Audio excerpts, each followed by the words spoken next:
a virtual mulaqat with Ansarullah from Norway, which took place on the 29th of January 2023. Hazur was asked if we will see the progress of the Jamaat through its opposition. Let's take a look at Hazur's response. بات یہ ہے کہ جس طرح جماعت پھیل رہی ہے، حسد بڑھ رہی ہے. اب حسد بڑھ رہی ہے کہ اللہ تعالیٰ نے پہلی دعا سکھا دی ہے قرآن شریف کی آخری 3 صورتوں میں، اور جو فتنہ اور فساد پیدا کرنے ہیں، وسوسے ڈالنے والے ہیں، دجالی صفت رکھنے والے لوگ ہیں، ان کے خلاف دعا کرنے کے لیے. اور ان لوگوں کو پتہ ہے کہ احمدی ہیں جو خدائے واحد کی صحیح طرح عبادت کرنے والے ہیں. گو کہنے کو تو یہ ہمیں ان ملکوں میں خدا تعالیٰ کے نام پہ یا اس کے رسول کے نام پہ قتل کرتے ہیں یا ہم پر ظلم کرتے ہیں، لیکن اصل میں ایک حسد ہے، اور یہ اللہ تعالیٰ کے حکموں کی خلاف ورزی کرنے والے ہیں. اور ہر نبی کی جماعت کے ساتھ یہی ہوتا ہے، جب بھی وہ پھیلتی ہے حاسدین کی تعداد ہی بڑھتی ہے، وسوسے ڈالنے والوں کی تعداد بڑھتی ہے، اور پھر جہاں ان کو موقع ملتا ہے وہ ظلم سے بھی دریغ نہیں کرتے. اور یہی کچھ جماعت احمدیہ سے ہوا. پہلے ہندوستان میں ہوا، جب پاکستان ہندوستان ایک تھا اس وقت حراری شور مچاتے تھے. اس وقت بھی حالانکہ برٹش گورنمنٹ تھی، بعض موقع ایسے آئے کہ انگریز افسران جماعت کی مخالفت کرتے تھے. یہ بھی ہماری تاریخ سے ثابت ہے. حضرت خلیفہ مسیح ثانی کے خلاف مقدمے کرتے رہے، حضرت مسیح موعود علیہ السلام کے خلاف مقدمے ہوتے رہے، اور فسادی پیدا ہونے کی کوشش ہوتی رہی. پھر پاکستان ہندوستان بنا تو پھر پاکستان میں کیونکہ جماعت کی تعداد زیادہ تھی، وہاں شروع سے ہی پہلے 53 کے فساد ہوئے، پھر اس کے بعد 74 کے ہوئے، 84 میں قانون مزید مضبوط بنانے کی کوشش کی ہمارے خلاف، اور پھر جو تبدیلیاں کر سکتے تھے جو ان کے بس میں تھا وہ کرتے رہے اور کر رہے ہیں اب تک. تو یہ حاسدین جو ہیں یہ جماعت کی ترقی دیکھ کے یہ کر رہے ہیں، کریں گے، اور یہی کچھ الہی جماعتوں کے ساتھ ہوتا ہے. اس لیے ہمیں اس کے لیے ہر وقت تیار رہنا چاہیے. ہندوستان میں بھی اب مولویوں نے آج کل سر اٹھانا شروع کیا ہوا ہے.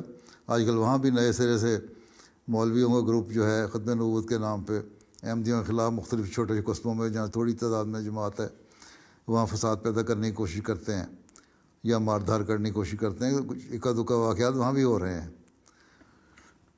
اور اسی طرح جب باہر نکلتے ہیں تو باہر بھی ہوں گے. اور افریقہ میں کیونکہ جماعت تو پھیل رہی ہے اور وہاں پاکستانی مولوی بھی جاتا ہے، وہاں بعض عرب ملک اپنا روپیہ بھی لگاتے ہیں ختم نبوت کے نام پہ یا وہابیت کی تعلیم کے نام پہ. وہ لوگ وہابی ہیں زیادہ تر برکینا فاسو میں جو مسلمان ہیں.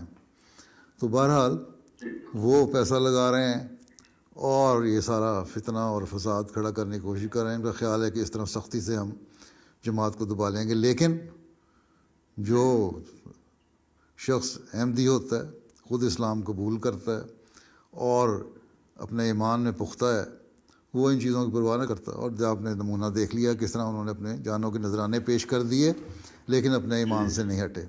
اور اسی طرح بعض نوجوان ہیں جن کو دھمکیاں مل رہی ہیں کہ یہ کرو نہیں تو ہم یہ کر دیں گے، لیکن انہوں نے، میں نے مثال بھی دی تھی خطبہ جمعہ میں پچھلے جو برکینا فاسو کے بارے میں تھا، کہ ایک نوجوان نے کہا تصویریں لگاتے ہو، میں اور تصویریں لگاؤں گا حضرت مسیح علیہ السلام کی، تم کہتے ہو تو یہ ایمان کی پختگی ہے.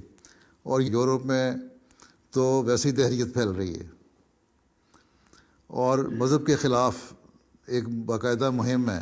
یہ جو آج کل ساری چیزیں شروع ہوئی ہیں، مختلف قسم کی حرکتیں ہیں، عورت کی آزادی کے نام پہ، مرد کی آزادی کے نام پہ، مختلف جینڈر کے آزادی کے نام پہ، جس کو یہ مختلف نام دیتے رہتے ہیں یا دوسرے ناموں پہ. گو بعض جگہ یہ صحیح ہے، لیکن جہاں مذہب کے ساتھ آزادی کے نام پہ یہ باتیں کرتے ہیں یا مذہبی تعلیم کے خلاف آزادی کے نام پہ یہ باتیں کرتے ہیں، اس کا مطلب ہے یہ دہریت پھیلانے کی کوشش کر رہے ہیں. اور بڑی اسکیم ہے. اور صرف یہی نہیں کہ مذہبی جو مخالفت ہے وہ ہمارے سے ہوگی، بلکہ دہریت کا بھی مقابلہ کرنا پڑے گا. دہریت کی مخالفت بھی ہوگی.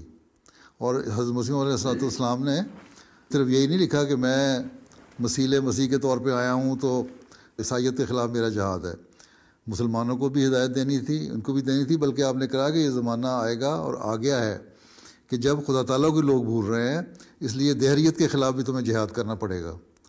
اور اب وہ زمانہ ہے کہ ہمیں دہریت کے خلاف بھی اپنے لٹریچر کو مضبوط کرنا ہوگا، اپنے دلائل کو مضبوط کرنا ہوگا، اور اپنی باتوں میں زیادہ سے زیادہ زور پیدا کرنا ہوگا اس حوالے سے بھی، کیونکہ عیسائیت کو تو لوگ بھول ہی چکے ہیں۔ لیکن بہرحال یہ سارے مخالفین جو ہیں، مذہب کے مخالفین، چاہے وہ دیریاں ہوں یا اسلام کے مخالفین، چاہے وہ عیسائی ہوں یا کوئی دوسرے مذہب کے ہوں، یہ سب مل کے احمدیت کے خلاف محاذ کھڑا کریں گے، اور ہو سکتا ہے ایک وقت آئے جو یہاں احمدیت پھیلتی نظر آئے ان کو، یا مضبوط ہوتی نظر آئے، تو یورپ کے بعض ممالک میں بھی اس طرح کی مخالفت سامنے آئے۔ تو اس کے لیے ہمیں جو انتظامات ہیں وہ ہر وقت ہوشیار رہنا چاہیے۔ پہلی بات تو یہ ہے کہ دعاؤں اور صدقات کے ذریعے سے ان بلاؤں کو ٹالنے کی کوشش کرنی چاہیے، اللہ تعالیٰ کی حفاظت میں آنے کی کوشش کرنی چاہیے۔ اس کے علاوہ جو ظاہری طریقے ہیں مساجد کے، اس لیے میں بڑے عرصے سے یہ بھی کہہ رہا ہوں جماعتوں کو کہ اپنی مساجد کی حفاظت کا انتظام رکھیں۔ ایک ظاہری انتظام تو ہونا چاہیے، ہر شخص اگر ہوشیار ہو، ہم میں سے ہر وقت ہوشیار ہو اور دائیں بائیں دیکھنے والا ہو، تو یہ ایک بہت بڑا ذریعہ ہوتا ہے دشمن کو مایوس کرنے کے لیے۔ اگر ہم ہوشیار ہیں تو فوراً پتہ لگ جاتا ہے، تو اس وقت اتھارٹیز کے ذریعے سے ہم ان کو قابو میں لا سکتے ہیں۔ تو بہرحال یہ دعا، صدقات اور ظاہری ہمارے وسائل کے اندر رہتے ہوئے جو بھی کوشش ہے ہمیں کرنی چاہیے حفاظت کے لیے۔ لیکن ہو سکتا ہے کہ ایک وقت آئے کہ آپ کو یہاں بھی مخالفت کا سامنا کرنا پڑے۔